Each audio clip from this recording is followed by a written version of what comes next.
When he appeared for round 2 before the very Judicial Service Commission for an interview, Judge of Supreme Court position, Justice William Ouko Okello did not mince his words when asked about choking negative ethnicity in the country. We are very deeply tribal, deeply. Even in this commission, deeply tribal. I want to leave it at that. What Justice Ouko was addressing is perhaps the skewed composition of the Judicial Service Commission, in that out of the current commissioners, 4 of them led by Vice Chair Professor Olive Mugenda, Attorney General Kihara Kariuki, Patrick Gishohi and Macharia Njeru all come from Mount Kenya region, with Chief Justice nominee Lady Justice Martha Koome arrival beckoning. Then the number will rise to 5, putting JSC under firm grip of the region.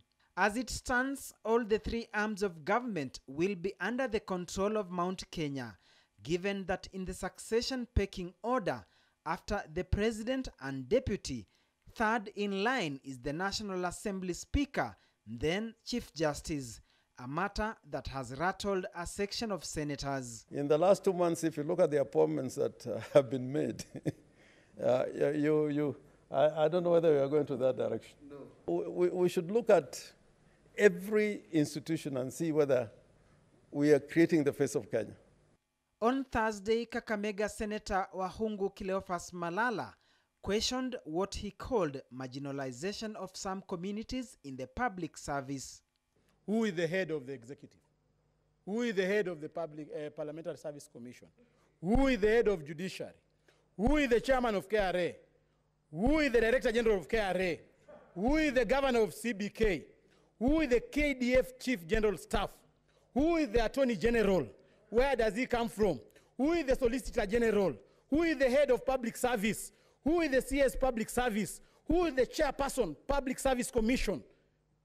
And who is the ambassador of US? If he wants to send us on the same journey, my friend, we can go and get a list of every person from the people you are naming who has served and who is serving in the positions in Kenya. That narrative is a lost narrative. That's a narrative to divide the country. And that cannot be allowed in the modern day Senate, Mr. Speaker. President of the Republic of Kenya, whom we support, sat down with the leader of ODM. And among the many things they listed for BBI was that there was marginalization. There was unequal development. There were unequal opportunities to Kenyans, and many other historical wrongs that we need to change. And Mr. Speaker, when we live a lie, and when we live in denial, then we cannot solve the problems of this country. That verse in the Bible that says, those who have more shall be given, and those who have little, even the little they have shall be taken away from them, is a true story of Kenya. One of the key requirements of the 2010 Constitution is for the President to table a report before Parliament yearly on 3 issues during his State of the Nation address, and regional balance is one of them. We cannot be merchants of despair in this country, in this house, and perpetuate an us versus them narrative, Mr. Speaker. You know, the politics of seesaw, that you're up because I'm down, and I'm down because you're up, is really what we're trying to move beyond in this country. However, some of the positions, especially in Parliament under the grip of Mount Kenya, are elective, meaning it is legislators who are responsible for the same and not appointment. Duncan Hemba, KTN News.